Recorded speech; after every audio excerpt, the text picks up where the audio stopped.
أعوذ بالله من الشيطان الرجيم.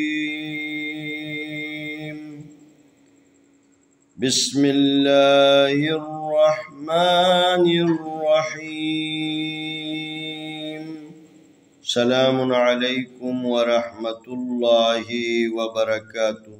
آئے ہم نورانی قاعدہ تختی نمبر 8 صفحہ نمبر 13 حصہ دوم کی مشق کرتے ہیں. سین زبر الف سا، سین زبر الف سا، سین پیش واسو، سین پیش واسو، سین زیر یاسی، سین زیر یاسی، سا سو سی.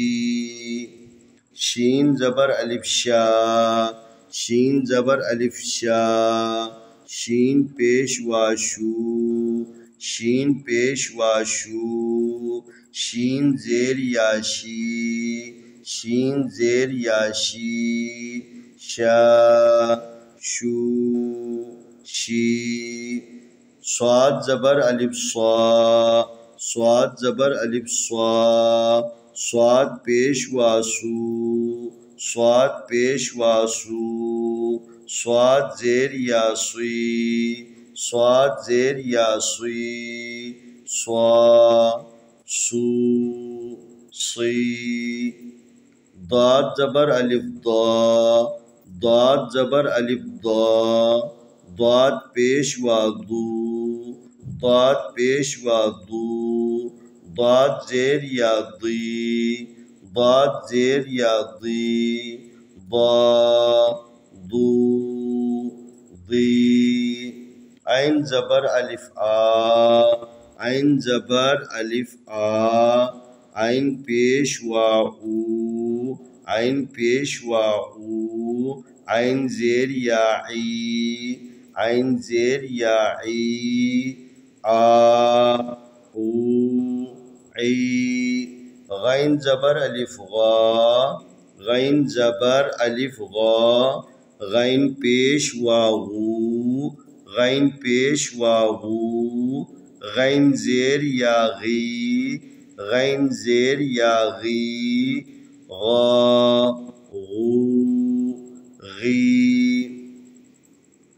قاف زبر الف قا، قاف زبر الف قا، قاف پیش واقو، قاف پیش واقو، قاف زیر یاقی، قاف زیر یاقی، قا قو قی. کاف زبر الف کا، کاف زبر الف کا، کاف پیش واقو، کاف پیش واقو، کاف زیر یا کی، کاف زیر یا کی، کا کو کی.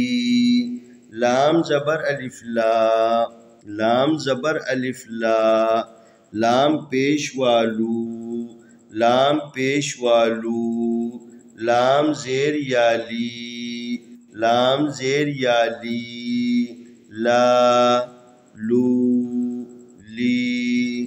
میم زبر الف ما، میم زبر الف ما، میم پیش وامو، میم پیش وامو، میم زیر یامی، میم زیر یامی، ما مو می.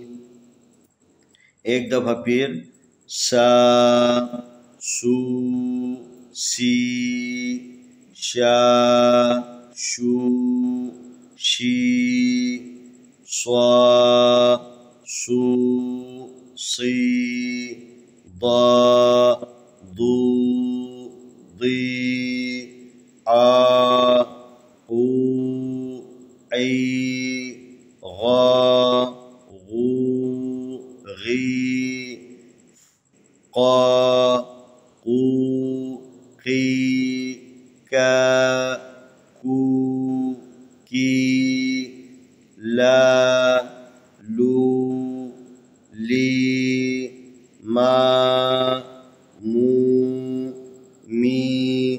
جیسا کہ پہلے بھی آپ کے خدمت میں عرض کیے، ہمارے پاس 3 حروف جس کو حروف مدی کہا جاتا ہے، الف ہے، واو ہے، یا۔ جب یہ الف، واو، یا خود ساکن ہو، یہ جس کے اوپر یہ والی علامت آ جائے، اس علامت کا نام ہے جزم۔ جزم والی علامت بتا رہے ہیں کہ یہاں پر حرکت نہیں ہے، واو کے اوپر حرکت نہیں ہے، سائلنٹ ہے، سکون ہے۔ جب یہ الف، واو، یا میں سے ہر ایک ساکن ہو اور اس سے پہلے والے حرف کے اوپر اس کی مناسب حرکت آئے تو اس کو ایک الف کے برابر کھینچنا ہے، لمبا کرنا ہے۔ تو یہاں پر الف سے پہلے عین ہے، عین کے اوپر زبر ہے، زبر الف کی مناسب حرکت ہے۔ یہاں پر واو ہے حروف مدی میں سے، عین کے اوپر پیش ہے، پیش واو کی مناسب حرکت ہے۔ یہاں پر یا ہے حروف مدی میں سے اور اس سے پہلے عین کے نیچے زیر ہے، یہ زیر یا کی مناسب حرکت ہے، لذا ان کو کھینچ کے پڑھنا ہے۔ ابھی تک ہم نے آپ کے سامنے حروف مدی یعنی وہ حروف جس کو کھینچ کر پڑھا جاتا ہے اس کی مشق کی ہے۔ انشاءاللہ آنے والی ویڈیو میں ہم اگلا سبق پیش کریں گے۔